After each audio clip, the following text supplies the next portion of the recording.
வணக்கம். நான் உங்கள் ஆள்குடி ஜோதிட ரத்னா திரு கிருஷ்ணமூர்த்தி அவர்கள் பேசுகிறேன். இன்றைய தலைப்பில் நம்ம பார்க்கக்கூடிய பதிவு என்னென்னா, என்ன தொழில் செய்யலாம்?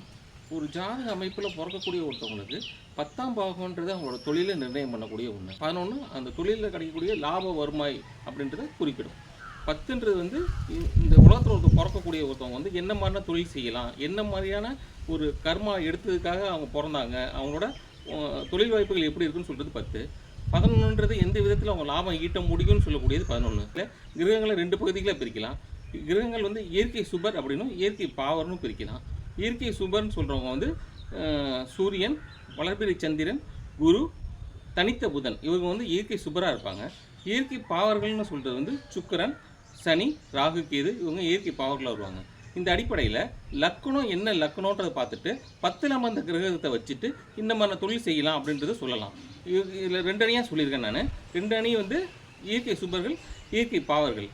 லக்னம் இயற்கை சுபர்களாக வந்தால் நான் இப்போ சொல்ல போகிற விதத்தில் 10ஆம் இடத்துல அமர்ந்த கிரகங்கள் என்ன மாதிரி தொழில் செய்யலான்றதை வரும். இந்த அமைப்பு மட்டும் ஒருத்தவங்களோட தொழில் கர்மாவை நிர்ணயிக்கும். இதில் 2ஆம் அதிபன் அப்படின்னு சொல்லுவோம். லக்னத்துக்கு அடுத்த ஸ்தானமாக இருக்கக்கூடிய 2ஆம் அதிபன் எந்த கிரகத்தினால வலுத்திருக்காரு, அந்த வீட்டின் அதிபதி யார், அந்த வீட்டை பார்க்கக்கூடிய கிரகம் என்ன, இதை பொறுத்து உங்களோட கர்மான்றது அமையும். அதேமாரி கர்மான்றது அவங்க என்ன விஷயத்துக்காக பிறப்பு எடுத்தாங்கன்னு சொல்கிறது கர்மா. என்ன விஷயத்துக்காக பிறப்பெடுத்தாங்க, அவங்க இந்த உலகத்தில் என்ன செய்கிறதுக்காக பிறந்தாங்கன்னு சொல்லக்கூடியது கர்மா. அதில் ஜீவனஸ்தானம்னு சொல்லக்கூடிய 10ன்றது இந்த கர்மான்னு சொல்லுவோம். இதுதான் அவங்களோட தொழில் வருவாயை நிர்ணயிக்கக்கூடிய ஸ்தானமாக இருக்கும். இதில் 2ன்றது அவங்களோட தொழில் வருமானம் எப்படி வரும்ன்றது குறிக்கிறதும் 2 தான். அதேமாரி இதில் ஒரு சில பேர் 10ல் கிரகங்கள் இருக்குங்க அப்படின்னு சொல்லுவாங்க.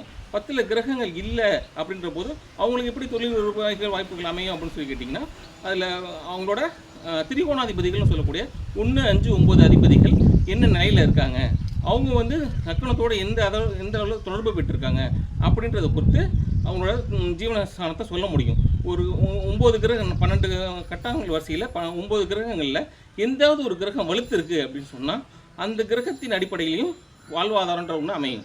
அந்த கிரகம் வலுத்து 9 கிரகங்கள் இருக்குது. 9 கிரகங்களில் எந்த கிரகம் 12 ராசி கட்டணில் வலுத்து இருக்கோ அந்த கிரகம் திரிகோணாதிபதியோட சம்பந்தம் பெறும்போது அதை பொறுத்தும் ஒரு ஜீவ வாழ்வாதாரன்ற ஒன்று அமையும். என்ன சொல்லியிருந்தேன்னா 2 எந்த அளவுக்கு ஸ்ட்ராங்காக அமைஞ்சிருக்கோ அதை பொறுத்தும் வருவாயிட்டு அமையும். 10ல் இருக்க கிரகத்தை பொறுத்தும் தொழில் வருமான வாய்ப்புகள்ன்றது அமையும். 9 கிரகத்தில் எந்த கிரகம் ஸ்ட்ராங்காக அமைஞ்சிருக்கோ அந்த கிரகம் திரிகோணத்தோட சம்பந்தம் பெறும்போதும் அதை பொறுத்தும் வருமான வாய்ப்புகள்ன்றது அமையும். சரிங்க, 10ல் கிரகங்கள் இருக்குங்க, 10ல் கிரகங்கள் இல்லாதவங்க என்னங்க பண்ணுறது அப்படின்னு கேட்டால், ஒரு சில பேருக்கு ஒரு சில தொழில்கள்ன்றது 10 வருஷம் 12 வருஷம் வரும். அப்புறமேட்டு பார்த்தா தொழில்கள் மாறிடும், வேறு தொழில்கள் செய்வாங்க. இது காரணம் அவங்களோட திசைநாதர்கள் ஒருத்தவங்க வழிநடத்தி கூப்பிட்டு போவாங்க. ஒரு குரு 16 வருஷம் இருக்காரு அப்படின்னா குரு பலம் செய்து கொடுக்க வர்றாரு அப்படின்னு சொன்னால் 16 வருஷம் அவங்க ஒரு தொழிலை செஞ்சுட்டு இருப்பாங்க.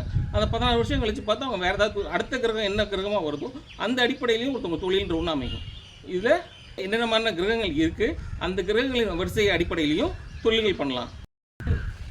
சூரியன் ஆத்மகாரகன்னு சொல்கிறோம். கிரகங்களின் அடிப்படை வரிசையில் சூரியனை முதல்ல இருந்து ஆரம்பித்து பார்ப்போம். இது சூரியன்றவிட ஆத்மகாரகன் அப்படின்னு சொல்லி சொல்கிறோம். தொழில் வருவாய் ஜீவனகாரகன் அப்படிலாம் சொல்கிறது சூரியனை தான் நம்ம சொல்லுவோம்.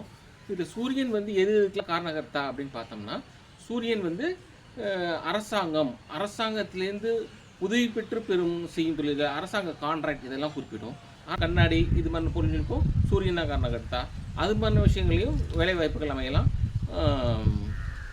சூரியன் அந்த ஆன்லைன் ஒர்க் சொல்கிறோம் இல்லைங்களா, வெளியில் ஆன்லைன் கவர்மெண்ட்டோட ஒர்க்குங்களை வெளியே எடுத்து பண்ணக்கூடிய ஆன்லைன் ஒர்க் அதெல்லாம் பண்ணலாம். அதேமாரி சூரியன் அரசாங்கத்திலேருந்து பண்ணக்கூடிய சப்கான்ட்ராக்ட் ஒர்க் எல்லாமே சூரியன் அடிப்படையில் தான் வரும். சூரியனை பேஸ் பண்ணி வரக்கூடிய தொழில்கள் இதெல்லாம் தான். 13 டிகிரி ஆங்கிளில் அஸ்தமனம் பெறும் கிரகங்கள்னு சொல்லுவோம். இந்த சூரியன் கிட்டேருந்து அதிகபட்சமாக அஸ்தமனம் பெறக்கூடிய கிரகங்கள் புதனும் சுக்கிரனும் செயலிழந்த நிலைக்கு போயிடுவாங்க. இப்படி செயலிழந்த நிலையில் இருக்கும்போது அவங்களோட கிரக கதிர்களை வாங்கி சூரியன் தன்னோட திசையில் மக்களுக்கு அந்த விஷயங்களை கொடுப்பாரு. அஸ்தமனம் எந்த கிரகம் பெற்றிருக்குன்னு பார்க்கணும். இதில் சூரியன் அஸ்தமனம் ஆக்கக்கூடிய முக்கியமான கிரகங்கள்னு பார்த்தா புதனையும் சுக்கிரனும் நெருங்கி வரக்கூடிய கிரகங்கள், சூரியனை நெருங்கி வரக்கூடிய கிரகங்கள் புதனும் சுக்கிரனும். இவங்க 2 பேர்த்தையும் ஒரு சில பேர்த்துக்கு அவங்க ஜாதக அமைப்பில் அடிப்படையில் பார்க்கும்போது அஸ்தமனம் பெற்றக்கூடிய வாய்ப்புகள் அதிகம். மற்ற கிரகங்களும் அஸ்தமனம் பெறுவாங்க.